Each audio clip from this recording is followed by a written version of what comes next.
Quvasoy shahri fuqarolari, ishchi xizmatchilari mana hozirgi dunyo bo'yicha koronavirus pandemiyasi kuzatilmoqda. Xabarlaring bor.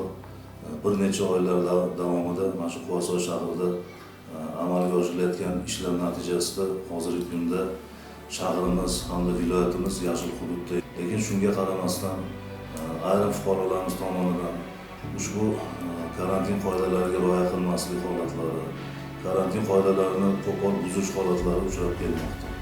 Shularni inobatga olib, hozirgi davrda hududimiz yashil hudud bo'lganiga qaramasdan sizlarni 3 ta oltin standartga rioya qilishlaringni, ya'ni birinchisi maxsus niqob taqib yurishlik, ikkinchisi joylarda, ishxonalarda, tashkilotlarda suhbatlashayotgan davrda, muloqot davrida oraliq masofani saqlash va hamda uchinchisi qayerda bo'lishingizdan qat'iy nazar, uydami, ko'chadami, ishxonadami qo'llaringizni tez-tez sovunlab yuvishlaringizni so'rab qolamiz.